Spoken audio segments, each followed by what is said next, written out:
CC Phoenix and Tangzu Wan'er SG2 red lion दोनों में ही तगड़ा कंपटीशन है 2500 के अंदर। अब दोनों ही 3.5 mm and type C version में आते हैं, लेकिन साउंड क्वालिटी को देखा जाए तो अगर आप 3.5 mm प्लस डैक में इन्वेस्ट करोगे, एटलीस्ट बेसिक 1000 रुपीज़ वाला 850 रुपीज़ वाला इनफ है। उसमें अच्छी चिप लगी रहती है जो आपके मॉनिटर को ड्राइव कर पाए। देखो, डिटेल एंड रेजोल्यूशन में थोड़ी इंप्रूवमेंट आती है, लेकिन जो आपका कोर साउंड सिग्नेचर है 3.5 mm और टाइप सी दोनों में एक जैसा ही रहता है। तो अगर आप कन्वीनियंस के चलते टाइप सी लेते हो तो भी चलो ठीक है, आपको वैसी ही साउंड सिग्नेचर मिलने वाली है। एंड लास्ट वीडियो में बहुत लोग पूछ रहे थे कि लिंक दे दो अपने डैक का, तो मेरे पास और भी डैक्स हैं, लेकिन ये वाला हेडफोन जोन DD हाई-फाई वाला है और ये 2000 के आसपास में मिला था। लेकिन 1000 रुपीज़ में जो ऑडियो कलर का भी आता है ना, उसमें सेम चिप्स लगी हैं जो इसमें लगी हैं, आपको सेम रिजल्ट उसमें मिलने वाला है। तो अगर आप थोड़ा सा बचाना चाहते हो पैसा तो ऑडियो कलर का ले लेना। तो मेरे पास जो टैंगजू वार्नर SG2 है रेड लायन वो 3.5 mm वाला है, जो CCA फिनिक्स है वो टाइप सी वाला है। दोनों की ही बढ़िया अनबॉक्सिंग एक्सपीरियंस थी। टैंगजू वार्नर में आपको एक माइक्रोफाइबर क्लॉथ मिल जाएगा, Sancai ear tips and sonic ear tips, दो तरह की ईयर टिप्स मिलेंगी जो कि एक फिजिकल इक्वलाइजर का काम करता है। संकाई ईयर टिप्स मुझे उतनी पसंद नहीं आई क्योंकि बेस उतना पता नहीं चलता, मिड रेंज पर उतनी वार्मथ नहीं थी जिसके लिए टैंगजू जाना जाता है, ट्रेबल थोड़ा स्मूथ था, लेकिन ओवरऑल मुझे नहीं पसंद आया। तो मैं जो भी बताऊंगी सोनिक ईयर टिप्स लगा के ही बताऊंगी, जिसमें आपको थोड़ा बेस पता चले, पंची लगे, मिड रेंज में भी वार्मथ आए। उसके अलावा बहुत ही बढ़िया पाउच मिलती है, टॉप से मैग्नेटिक क्लोजर है, साथ ही जो ब्रेडेड केबल है वो भी एक मैट रेड फिनिश की तरह है। तो ओवरऑल जो पूरी पैकेजिंग है आपको बहुत अच्छा एक्सपीरियंस देगी। लेकिन अगर मॉनिटर की क्वालिटी की बात की जाए तो यहाँ पे आपको एक प्लास्टिक वाली क्वालिटी मिलती है, काफी हल्के मॉनिटर्स हैं। साथ ही अगर CCA फिनिक्स की बात की जाए तो यहाँ पे भी बहुत ही अच्छा डब्बा बना के दिया है, जैसे ही खोलोगे वैसे ही फिनिक्स की एक फोटो आपको दिख जाएगी। लेदर वाला पाउच है लेकिन उतनी ज्यादा बढ़िया क्वालिटी नहीं है, वो ऐसी है कि over the time wear and tear हो जाएगा उस लेदर पाउच का। अब उसके अंदर आपको जो ईयर टिप्स मिलती हैं वो इतनी कोई खास क्वालिटी की नहीं मिलती हैं और ना इतनी वैरायटी मिलती है। तो अगर आपके पास ऑलरेडी सिलिकॉन ईयर टिप्स हैं आप वो यूज कर सकते हो, लेकिन डिफॉल्ट में भी अगर आपके पास यही चलाना है आपको तो भी आपका काम हो जाएगा। नाउ सबसे ज़रूरी बात, CCA फिनिक्स की क्या ही बिल्ड क्वालिटी, पूरा ही मेटल बिल्ड क्वालिटी है, जिसकी वजह से बहुत ही प्रीमियम एंड रिच लुक आता है CCA फिनिक्स का। उसके साथ ही अगर आप माइक क्वालिटी की भी देख लो ना, तो माइक क्वालिटी भी बहुत अच्छी है। टैंगजू में देख लो, वही जो आपको प्लास्टिक वाला मिलता है माइक का पोर्शन वैसा ही मिलेगा, लेकिन यहाँ पे CCA ने उस पर भी काम किया है। तो ईयर टिप्स को अगर छोड़ दिया जाए तो यहाँ पे बाकी सारी चीज़ें, packaging and build quality CCA Phoenix अच्छा दे रहा है। लेकिन हाँ, आपको याद होगा कि बहुत टाइम पहले मून ड्रॉप चू 2 IM निकला था, जो कि अगेन 2000 के आसपास में काफ़ी फेमस था क्योंकि उसके मॉनिटर्स भी मेटल वाले थे एंड बहुत लोगों को प्रॉब्लम फेस हुई थी कि मॉइस्चर आ जाता है। तो ये भाई मेटल की प्रॉपर्टी होती है, टेम्परेचर चेंज अब होता रहता है, ह्यूमिडिटी रहती है, तो मेटल का कॉन्टैक्ट ऐसा होता ही है कि मॉइस्चर जम जाता है। तो चांसेस होते हैं कि मॉइस्चर आ जाए मेटल वाले IM में compare to plastic and resin वाले शेल्स।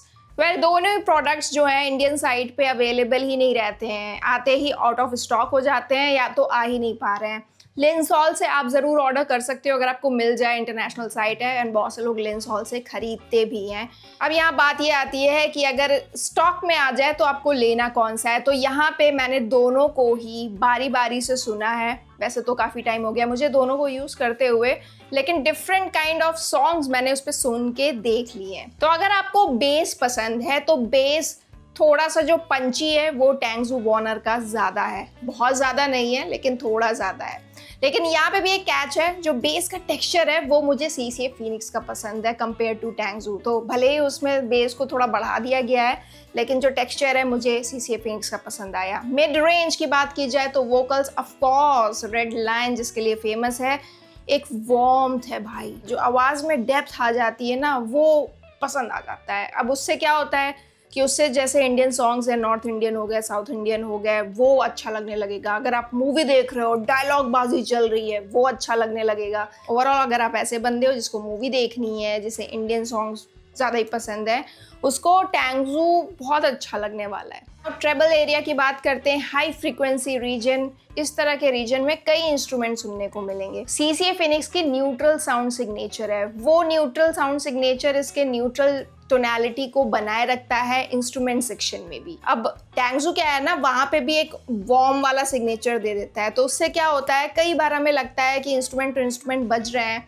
चाहे आप मेटल जॉनर सुन रहे हो, चाहे आप पॉप सॉन्ग सुन रहे हो, चाहे आप EDM सुन रहे हो, उसमें लगता है कि जो CCA फिनिक्स है वो बहुत नेचुरल लग रहा है ना, इंस्ट्रूमेंट्स की जो साउंड आ रही है और चुभ भी नहीं रही है। टैंगजू में ये चीज़ है कि हल्का हल्का कहीं कहीं आपको चुभन सी फील हो सकती है, जैसी हिस साउंड भी आ सकती है, कहीं कहीं आपको लग सकता है कि वो उतना नेचुरल नहीं है। This is something which highly differentiates both of them, क्योंकि मैं ऐसी हूँ, मैं हर तरह के सॉन्ग सुन लेती हूँ, इसीलिए मुझे कुछ ऐसा चाहिए जो हर तरह के सॉन्ग्स को संभाल ले। तो इसीलिए मुझे एक पिक करना हो अपने लिए तो मैं शायद CCA फिनिक्स चूज करूंगी। साथ ही अगर हम लेयरिंग की बात करें, क्योंकि म्यूजिक लेयर में होती है, अब उसमें बहुत सारे कंजेस्टेड ट्रैक्स होते हैं, स्पेशली पॉप सॉन्ग्स में, जहाँ आपके वोकल्स भी हैं, सिंगर्स गाना गा रहे हैं, लो साउंडिंग इंस्ट्रूमेंट्स भी हैं, हाई साउंडिंग इंस्ट्रूमेंट्स भी हैं, किक ड्रम भी है, इलेक्ट्रिक गिटार भी है, तो हमें पता होना चाहिए कि क्या बज रहा है, किसकी साउंड कहाँ है, क्या है, जो भी है, हमें एक क्लैरिटी होनी चाहिए। वो क्लैरिटी मुझे CCA फिनिक्स में ज़्यादा मिलती है।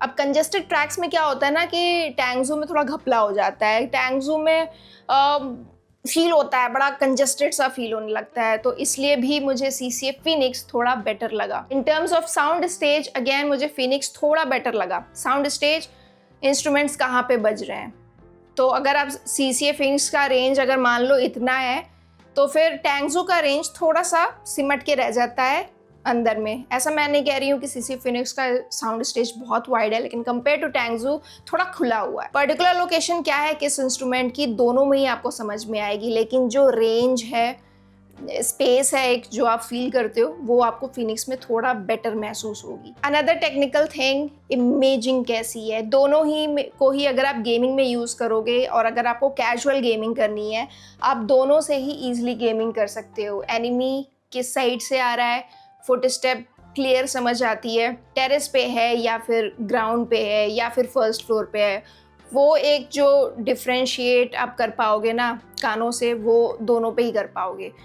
लेकिन अगर आपको कॉम्पिटिटिव गेमिंग करनी है, आई थिंक दोनों ही मैं रिकमेंड नहीं करूँगी कॉम्पिटिटिव गेमिंग के लिए। It's only for casual gaming. Resolution और इंस्ट्रूमेंट्स जब बजते हैं और बज के एक नेचुरली टोन डाउन होती है उनकी, वो वाली जो चीज़ होती है ना, वो मैं कहूँगी फिनिक्स में ज़्यादा बेटर है। क्योंकि देखो फिनिक्स बना है LCP डायफ्राम से, जो टैंगजू बना है PET डायफ्राम से बना है। PET ज़्यादा एक्सपेंसिव नहीं है, चीप ही होता है और एक वार्म साउंड सिग्नेचर देने के लिए उसको यूज़ किया जाता है। LCP एक्सपेंसिव है थोड़ा मार्केट में, उसको हाई फिडेलिटी ऑडियो के लिए यूज़ किया जाता है, स्पेशली हाई फ्रीक्वेंसी आपको ज़्यादा क्लैरिटी के साथ सुनाई दें उसलिए यूज़ किया जाता है। और यहाँ पे CCA फिनिक्स ने जो हाई फ्रीक्वेंसी वाली रेंज है उसको बहुत अच्छा मैनेज किया है। फिर अगर आपको चाहिए कि मैं बेस स्पेसिफिक सॉन्ग सुनता हूँ तो भी आप टैंगजू के साथ जा सकते हो, लेकिन compare to KZ Caster Pro base version,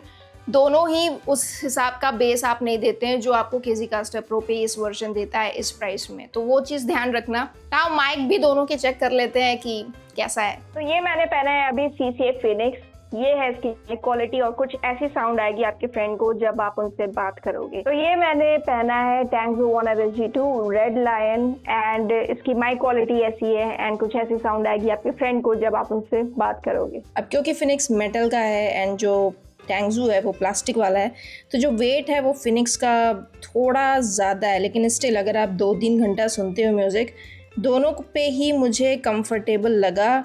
again आपकी जो ईयर शेप एंड साइज़ है उस पर भी डिपेंड करता है कि आपको क्या कंफर्टेबल लगेगा। ऐसा नहीं है कि दोनों में से एक खराब है और अगर आप फर्स्ट टाइम बाय कर रहे हो भाई, दोनों के साथ ही आपको मज़ा आएगा। आपको ये नहीं लगेगा कि मैंने गलत बाय कर लिया।